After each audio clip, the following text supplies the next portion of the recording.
Burada konuştuğumuz hiçbir şey kesinlikle bir yatırım tavsiyesi değildir. Eğer yatırım yapmak istiyorsanız lütfen kendi araştırmanızı kendiniz yapın ve özgür iradenizle karar verin. Kozmos ekosistemindeki projeleri incelemeye kaldığımız yerden devam ediyoruz. Sırada onlarca airdrop fırsatı sunan Kozmos ekosisteminin trade merkezi ve en büyük merkeziyetsiz borsası Osmosis var. İncelemeye geçmeden önce böyle videoların devam etmesini istiyorsanız kanala abone olmayı, videoyu beğenmeyi ve bildirimleri açmayı unutmayın. Hazırsanız başlayalım.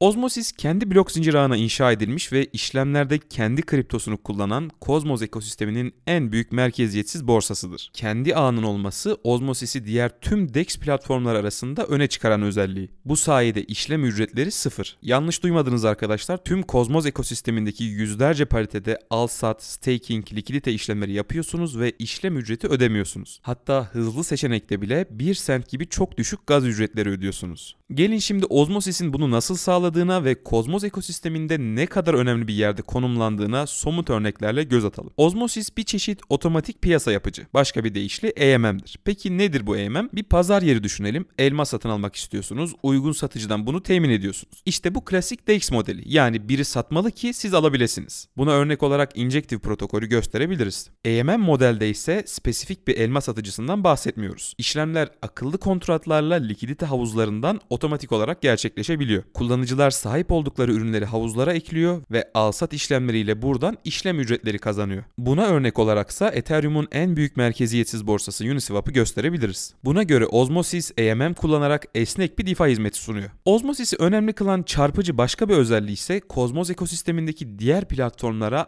IBC teknolojisiyle bağlanması. Yani bir nevi iletişim kurması. Peki bu ne demek ve neden çok önemli? Şimdi sizlerden buraya odaklanmanızı istiyorum. Görseldeki her bir simge Kozmos ekosistemini oluşturan IBC teknolojisiyle iletişim kuran birer blok zinciri temsil ediyor. Her biri onlarca hatta yüzlerce merkeziyetsiz uygulamayı üzerinde çalıştıran ve kendi kriptolarını ödeme aracı olarak kabul eden akıllı kontrat platformları. Bu kulağa çok karmaşık gelebilir. O yüzden bunu evrene benzetelim. Kozmos'u güneş kabul edelim. Her bir uygulama birer gezegeni temsil ediyor. Yani güneşten besleniyor ama aynı zamanda kendi dinamikleri var. İşte Osmosis bu evrendeki gezegenlerden biri. Kendi blok zincir ağına ve ekosistemine sahip. Burada şu an için 46 uygulama bulunuyor ama ilerleyen süreçte çok daha fazlası olacak. Kendi blok zincir ağı ve ekosisteminin olmasının da ötesinde buradaki gezegenlerin neredeyse tamamıyla etkileşim halinde. Zannediyorum olaylar biraz daha açıklığa kavuştu arkadaşlar. Kozmos ekosistem tabirini sonuna kadar hak ediyor. Görüldüğü üzere Osmosis, Avalanche'da Trader Joe, Ethereum'da Uniswap, Binance Smart Chain'de ise PancakeSwap gibi sadece bir DEX platformundan ibaret değil. Bu mahallenizdeki bir satıcının internette tezgah açması gibi. Sadece o mahalledeki bir satıcı olmaktan çıkıp bütün dünyanın ulaşabileceği çok büyük bir pazara giriyor. İşte bu da blok zincirlerinin interneti. Yani adamlar kendilerini boşu boşuna bu şekilde nitelendirmemişler. Osmosis'in işlevini anlattığımıza göre gelin şimdi işler nasıl yürüyor, arka planda neler oluyor ona bakalım.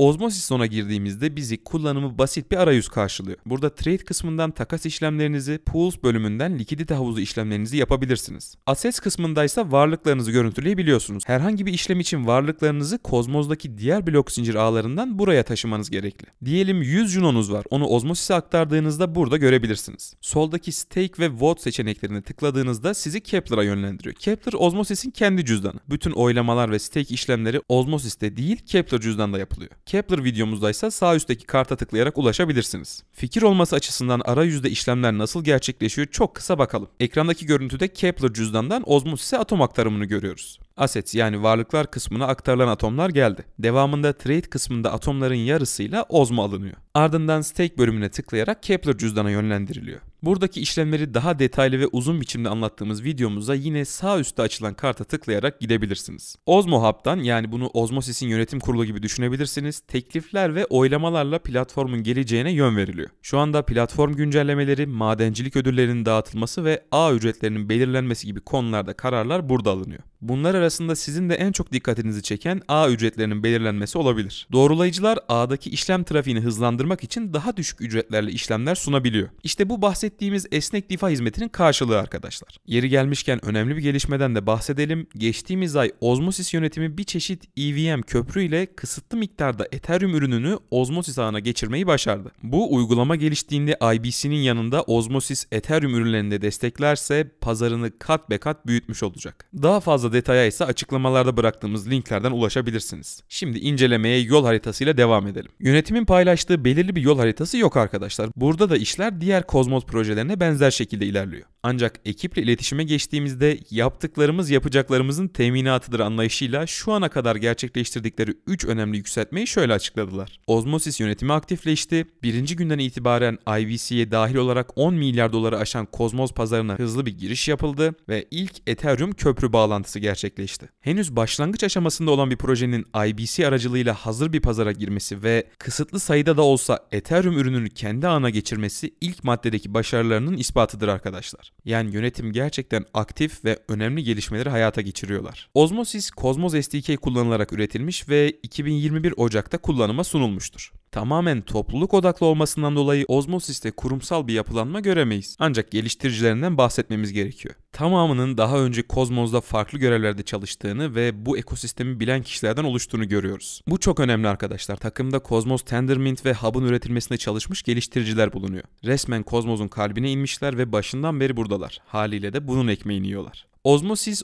Labs kurucuları Sunny Agrawal ve Josh Lee tarafından kuruldu ve Ekim 2021 jeton satışında 21 milyon dolar topladılar. Osmosis herhangi bir özel satış turu gerçekleştirmedi. Bu bize toplulukla hareket etme noktasında ne kadar kararlı olduklarını gösteriyor. Yine Osmosis'te parmakları olan büyük şirketler yok. Borsa listeleri aramıyoruz. Birinci günden itibaren süper organik bir büyümeyle bugünlere geldik diyerek bunu sürdüreceklerini de yineliyorlar. Bu kısmın nasıl olduğunu Juno ve Evmos videolarında daha detaylı olarak anlattık arkadaşlar. Sağ üstte açılan karta tıklayarak o videoları izleyip daha net fikir sahibi olabilirsiniz. Osmo jetonu toplam 1 milyar arıza sahip ve bunun yaklaşık 420 milyonu şu anda dolaşımda. Bu incelemeyi yaptığımız sırada CoinGecko verilerine göre Osmosis 0.90 dolar. Küresel 24 saatlik işlem hacmi ise 8,5 milyon dolar. Osmosis'in sahip olduğu piyasa değeri bu devasa ekosistemin içindeki potansiyeline göre bizce gayet makul seviyede. Layık olduğu piyasa hacminin çok altında olduğunu düşünüyoruz ama tabii ki daha aşağıda gidebilir. Kripto dünyasında her zaman sürprizlere hazırlıklı olmak gerek. Osmosis 4 Mart 2022 tarihinde 11.25 dolarla tüm zamanların en yüksek fiyatına ulaşmıştı. Buna karşın 18 Haziran 2022'de ise 0.68 ile tüm zamanların en düşük fiyatını görmüş.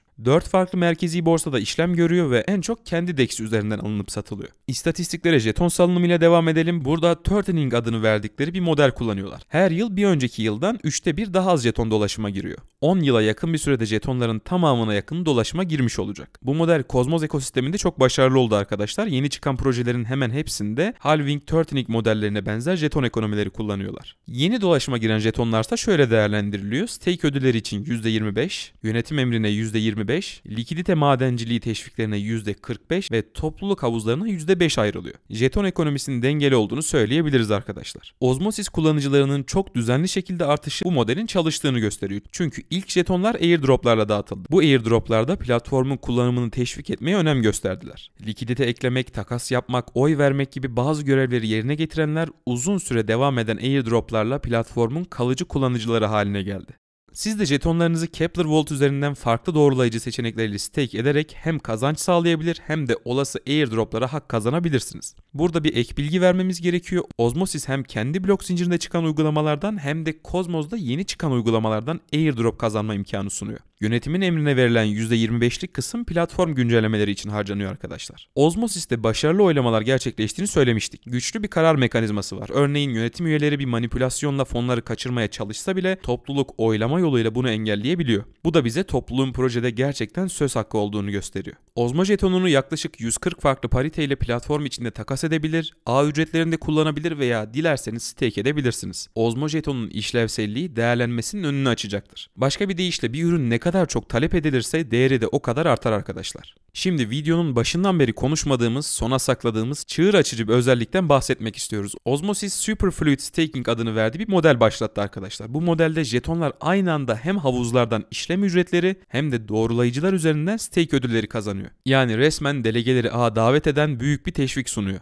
Bize diyorlar ki gelin paranızı bu havuza koyun, ekstra ödüller kazanın hem de bu topluluğun parçası olun. Kullanıcı kitlesini artırmak için böyle teşvikler sunması gayet başarılı bir hareket. Superfluid özelliği her havuz için aktif değil, öncelikle bunu belirtelim ve aktif olduğu her havuzda da %7'lik bir ek getiri sunuyor. Mesela 1 numaralı havuzda %22.6'lık stake ödülüne ek olarak %7'lik ödül Superfluid özelliğinin sağladığı ek getiriyi temsil ediyor. Zaten özelliğin aktif olduğunu bu ibareden görüyorsunuz. 2 numaralı havuza geçtiğimizde gördüğünüz gibi hem ibare yok hem de sadece normal stake ödülü yüzdesi verilmiş. Osmosis'in Twitter'da 131.000, Telegram'da ise 18.000 takipçisi var. Discord'da ise yaklaşık 20.000 takipçiye sahip. Ekrana yansıyan mesaj verilerine göre Osmosis'in sosyal medya takipçilerinin sürekli arttığını görüyoruz. Osmosis özel satışlar ve herhangi bir reklam bütçesi olmadan büyük kitlelere ulaşmayı başarmış. Üstelik kullanıcılar çok aktif ve platformda rol almak için kovalayan yatırımcılardan oluşuyor. Sosyal medya hesaplarından yaptıkları güncel bir paylaşımı da yeri gelmişken aktaralım. Osmosis Ocak 2022 kohortu için ilk 2 ayda %69, 4. ayda %56 ve 6. ayda %33 kullanıcı tutma oranına sahip. Yani içinde bulunduğumuz ayı piyasasında bile bu 2 haneli kullanıcı tutabilme oranları gerçekten takdiri hak ediyor.